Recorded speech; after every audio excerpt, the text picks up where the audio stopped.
नमस्कार, आप देख रहे हैं डॉक्टर साहिब आपके साथ मैं हूं स्कंदश को। आज के इस एपिसोड में हम बात करेंगे स्किन कैंसर के बारे में। हम ये जानेंगे कि स्किन कैंसर किन कारणों की वजह से होता है, स्किन कैंसर के जो शुरुआती लक्षण सिम्टम्स होते हैं वो क्या कुछ होते हैं, और साथ ही अगर किसी को स्किन कैंसर हो जाता है तो क्या ये ठीक हो सकता है या नहीं।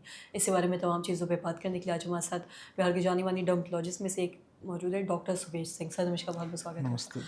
आपसे जानना चाहेंगे कि हम स्किन कैंसर के बारे में बात करते हैं तो सबसे पहले तो आप ये बताइए कि स्किन कैंसर किन कारणों की वजह से होता है। किसी को अगर हो जाता है तो ऐसे में उसके जो सिम्टम्स है कैसे वो पहचान सकते हैं कि कैंसर का लक्षण हो सकता है। राइट। देखिए, स्किन कैंसर आमतौर पे एक बहुत नेग्लेक्टेड कंडीशन माना जाता है इन इंडियन पॉपुलेशन।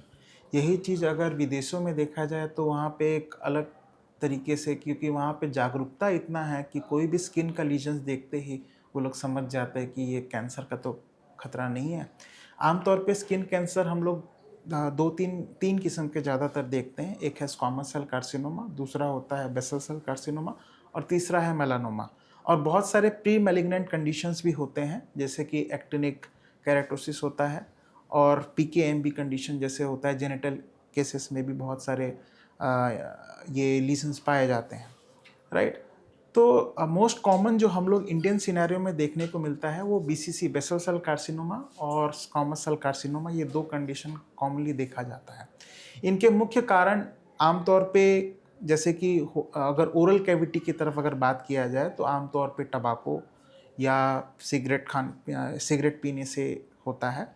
और बीसीसी जो बेसल सेल कार्सिनोमा होता है, आमतौर पे ये जेनेटिक भी एसोसिएशन होता है, कड़ी धूप में जाने के बाद भी होता है, या फिर कोई केमिकल पॉइजनिंग या फिर आर्सेनिक पॉइजनिंग के कारण भी ये देखने को मिलता है। इसका मेन आइडेंटिफिकेशन करना बहुत ज़रूरी है, जैसे कि अचानक से अगर निशान कोई बड़े हो जाए या घाव बन रहे हैं या उसमें ब्लीडिंग हो रहा है अचानक से और ट्यूमर धीरे धीरे बढ़ रहा है, तो ये संकेत होता है।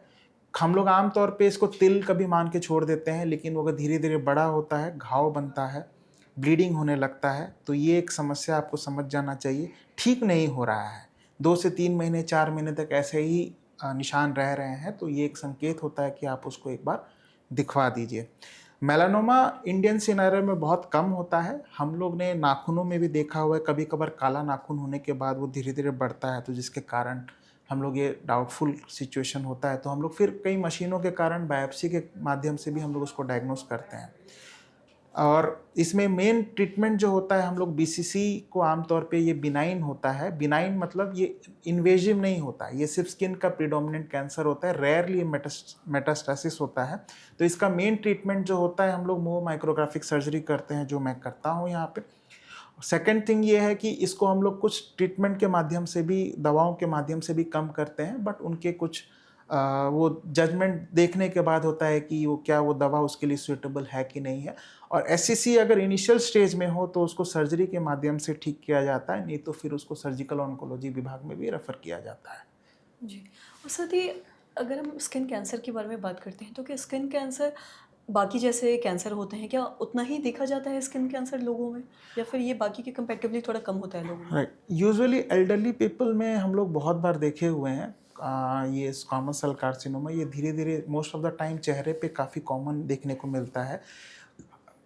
जी। अच्छा यही होता है कि हम लोग जितना जल्दी इसको पहचानें और इलाज करें, क्योंकि धीरे धीरे जब स्प्रेड होता है और एरिया जब इसका बड़ा होने लगता है, तो फिर क्या होता है, आंखों की तरफ भी इन्वॉल्वमेंट हो जाता है, जहाँ पे फिर ट्रीटमेंट और कॉम्प्लिकेशंस और बढ़ जाते हैं। जी, सर बहुत बहुत शुक्रिया तमाम जानकारी देने के लिए। तो आशा करते हैं देश को आप ये समझ पाए होंगे कि स्किन कैंसर का जो सिम्टम्स है वो क्या है, किन कारणों की वजह से होता है, और साथ ही अगर ऐसा कोई भी लक्षण आपको अपने में दिखता है तो ऐसे आप लक्षण को इग्नोर बिल्कुल ना करें। आप अपने आसपास के किसी भी डर्मेटोलॉजिस्ट या डॉक्टर से ज़रूर कंसल्ट करें, वरना हो सकता है आने वाले समय में ये किसी बड़े बीमारी का भी रूप ले सकता है। तो आशा करते हैं तमाम जानकारी आपके लिए लाभदायक रही। आज की इस वीडियो में इतना ही। वीडियो देखने के लिए धन्यवाद।